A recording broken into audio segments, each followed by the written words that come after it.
Hi, this is Ian Westerman from EssentialTennis.com. Welcome to video 3 of 3 in a series focusing on using short court or mini tennis to really benefit your own tennis game.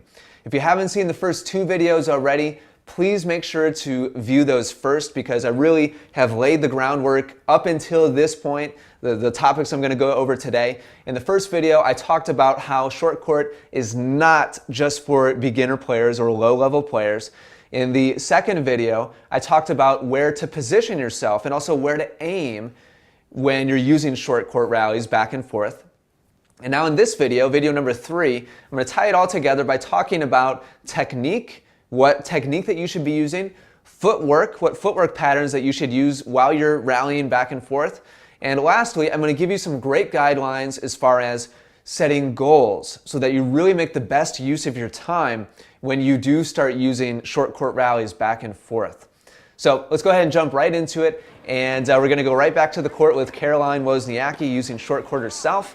And the first thing we're going to talk about today is footwork. There's a couple of different things I want to point out. The first being the split step. Oh my gosh, so unbelievably important. And if you haven't seen my 3-part series on the split step, just on the split step, please watch that. I will link to that below this video. Please see that series. Split step is incredibly important. And you'll see Caroline using the split step here during her short court rally. So let me go frame by frame here. And you'll see her split step right here, leaving the ground with the balls of her feet, right as the ball is coming off her partner's racket, and then she gets herself in a position to hit. Now watch again, as the ball gets to her partner, she's going to split step right there as the ball is coming off her partner's racket. See her heels come off the court, and her toes just a little bit leave the court, and she touches back down again in preparation. And I'll just show you guys one more. Here's contact by her partner. Now watch, leaving the courts, back on the balls of the feet, and then preparing. It's a little bit of an abbreviated split step compared to what she would do if this were full speed, but certainly still using the split step every time her partner hits the ball. The short court rallies are no exception. The split step should be a habit, period, every time the ball is struck over on the other side. And I'll leave it at that for now. I could talk about the split step a lot more, but that's footwork key number 1. The next one, as we keep going here, is the little steps in between. Let me back this up a little bit. You'll see her split, and then watch immediately after hitting, she takes a couple of quick little steps. So watch, here's the follow through. Now watch her feet, how she kind of dances back and forth from toe to toe. This is it right here, kind of little bounce back and forth, split step. And then she hits the ball. And as the ball comes off her racket, she'll go back to a neutral position and then bounce, split step. Not many bounces on that one. After hitting, let's see if she gives us a couple bounces here. Back and forth from foot to foot, right there, and then split step. So you'll see her repeat that pattern over and over again. And that's just a great little rhythm to get into, great habit to get into, to move your feet a couple of times back and forth after hitting, and then going into that split step as soon as your partner starts to make contact with the ball. So that's footwork key number 2, is those little dance steps back and forth immediately after finishing the shot. And then split step was key number 1. And just really briefly, I want to talk about stance. Caroline on each of these gets sideways and gets into a square stance or even a little bit of a closed stance sometimes. Feel free to use whatever stance that you typically use for your ground strokes.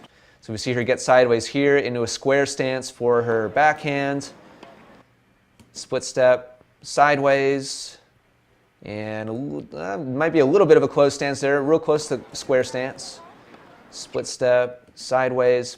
So you'll see her turning sideways for each of these. If you use an open stance for your forehand or even for your backhand, by all means, feel free to do that. If you like to switch between stances, and you'll use closed, square, or open sometimes on your forehand side, warm all of those up. The whole point here is to use whatever you typically use in a normal ground stroke rally back and forth. It's just that it's short court. So you're closer, it's slower, it's more controlled, but all of the same footwork patterns that you typically use from the baseline, this is the time to get everything going. This is your kind of warm-up time where you're starting to rev things up, starting off at a slow, controlled pace. So those are the main fundamentals having to do with footwork when you're performing these short court rallies back and forth. Now let's talk about technique. This is really important and probably the number one thing that rec players screw up when they try to do short court back and forth. Let's watch Caroline again, and you'll see that she's performing a full follow-through on both sides, on both her forehand and backhand side. Look at how she comes all the way across her body and finishes with her racket up over her shoulder, butt cap pointed out towards her target. Same thing on that backhand. Let's see a forehand here. Contact, and then up and all the way across her body. It's a full ground stroke follow through. Go back to the beginning again. And this is really important. And I'm okay with you watching at home. If you have to start off with a little bit of an abbreviated swing at first to keep the ball inside the service boxes, that's okay at first. But eventually, you want to make your way into making a full ground stroke follow through on both your forehand and backhand side. Some of you are saying, how in the world am I going to keep the ball inside the service line if I'm making a full follow through? And the key there is the speed of your swing. You should be able to perform a full length of swing, but control the speed of your swing so that the ball maintains control and stays inside the service boxes, inside the short court area. So this is so important, and this is kind of the point of short court or mini tennis, is finding that control, finding that rhythm back and forth, being able to maintain that controlled rally back and forth, back and forth. If you can't control the speed of your swing, or if you've never tried making a smooth, slow, relaxed swing before, this might feel really awkward to you, and the first time you try it, you might be really bad at it, and you might hit everything way too hard, it might go too far, or maybe it's just constantly landing right at the feet of your partner. First of all, make sure that they're standing a step behind the service line. But if you're hitting 2, 3, 4 feet past the service line over and over again, you need to learn how to control the tempo of your ground stroke swing on both the forehand and backhand side. And that's really a key benefit to using short court, is finding that control.